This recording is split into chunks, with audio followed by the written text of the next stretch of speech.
दूसरी शादी। आदि की शादी के लिए उसके मम्मी पापा रिया के घर जाते हैं। अरे कैसे कर दे शादी भाई साहब। आपका बेटा तो अभी कुछ करता ही नहीं है। सुना है आगे पढ़ाई करने के लिए शहर भी जा रहा है।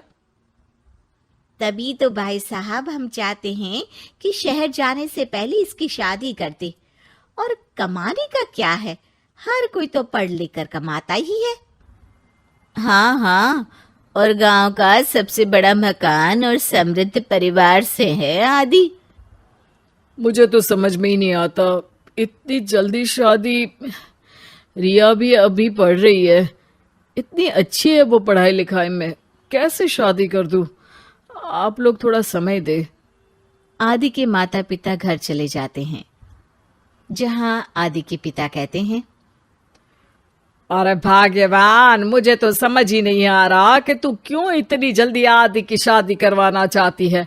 पढ़ लिख कर कमाई धमाई करने लायक हो जाए तो फिर कर देना शादी। अरे आप चुप रहिए। रिया जैसी लड़कियों के लिए शादी के रिश्तों की कमी है क्या? इतनी सुंदर, संस्कारी, पढ़ी लिखी और अच्छी परवरिश वाली लड़की है वो। मैं तो छोड़ ही नहीं सकती ये रिश्ता किसी भी कीमत में। बता दे रही हूँ, रिया की शादी आदि से ना कराई ना तो मैं जहर खाकर जान दे दूंगी। पूरे गांव में नाम है उन लोगों का, नौकर चाकर कितने लगे हैं उनके घर में। अरे मेरी बेटी तो राज करेगी, राज। और इस तरह ना चाहते हुए भी रिया की शादी आदि से हो जाती है। अरे बेटी, ये ले तेरी किताबें, पढ़ाई बिल्कुल ना छोड़ना। तू तो मेरी गर्व करने वाली बहू है, बड़ा नाम है तेरा गांव में। हाँ, आखिर पसंद किसने किया है रिया को आदि के लिए? आदि को गांव की रिया इतनी पसंद नहीं होती है।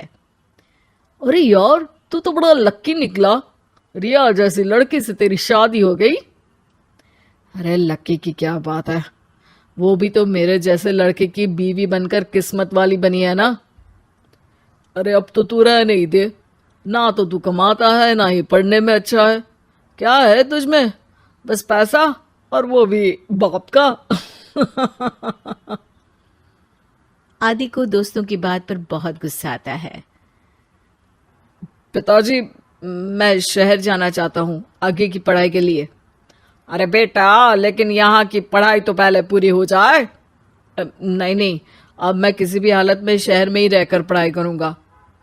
रिया को आदि का ये व्यवहार अजीब लगता है कि अचानक नई शादी के बाद आदि ऐसा क्यों बोल रहा है। खैर, आदि पढ़ाई के लिए शहर चला जाता है और रिया गांव में रहकर सास ससुर की सेवा करती और बचे वक्त में पढ़ाई।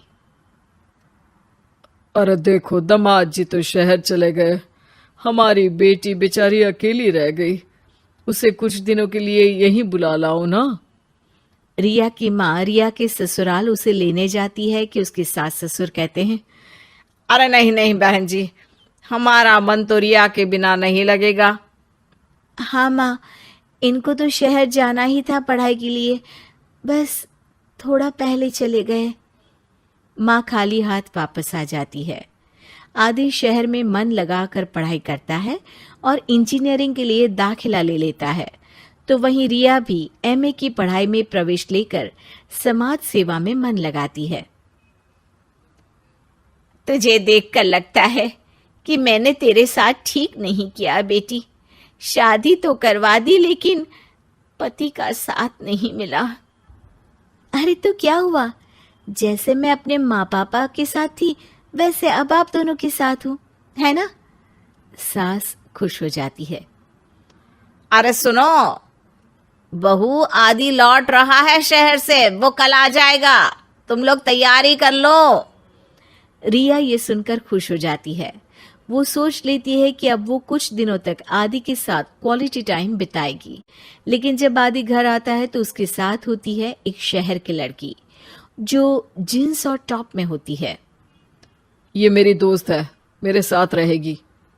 आदि उसे अपने मम्मी पापा से मिलवाता है लेकिन रिया से नहीं। रिया सबके लिए खाना लगाती है। अरे ये नौकरानी कितनी सुंदर है, खाना भी अच्छा बनाया है। अरे नहीं नहीं, ये नौकरानी नहीं, मेरी बहू यानी आदि की बीवी है। ये सुनकर लड़की शांत हो जाती है और आदि की तरफ देखने लगती है, फिर वहां से चली जाती है। अरे माँ, क्या जरूरत थी घर की कहानी बताने की? देखा, अब वो बुरा मान गई ना। वैसे भी मैं आप लोगों को बता देता हूं, मुझे रिया के साथ नहीं रहना। मैं शिवानी से प्यार करता हूं और उसी से शादी करूंगा। मैं रिया को छोड़ रहा हूं। आदि ये बोलकर उस लड़की के साथ शहर चला जाता है। रिया ये सब देखकर रोने लगती है, अपने कमरे में चली जाती है जहां सास ससुर उसके पीछे आते हैं। हमें माफ कर दे बेटा। वो दोनों उसके सामने हाथ जोड़ते हैं। आप लोग ऐसा क्यों बोल रहे हैं? ये तो मेरी किस्मत थी, पर अब मैंने सोचा है कि मैं भी आगे पढ़ाई करके आगे बढ़ूंगी। रिया पढ़ाई लिखाई करके पूरे जिले की कलेक्टर बनती है। आदि उसे छोड़कर शिवानी से शहर में ही शादी कर लेता है। फिर एक दिन रिया के ससुराल में, अरे बेटी रिया, तुझसे मिलने कोई आया है। कौन है माँ? हमें आपकी बहू के बारे में सब पता है। मैं आप लोगों से अपने बेटे के लिए आपकी बहू का हाथ मांगने आई हूं। रिया के सास ससुर और माता पिता ने मिलकर ये फैसला किया था कि वो रिया की शादी करवा देंगे। पूरे जिले में नाम कमा चुकी रिया की शादी उससे भी बड़े ओहदे के सिट से हो रही होती है कि शादी वाले दिन आदि भी वहां आ जाता है। अरे माँ, ये क्या हो रहा है? तेरी हिम्मत कैसे हुई घर में घुसने की? पूरे गांव में हम लोगों की नाक कटा अकेला छोड़ गया था एक लड़की के लिए, अब क्या लेने आया है? माँ, वो लड़की ठीक नहीं निकली। उसने मुझे धोखा दे दिया माँ।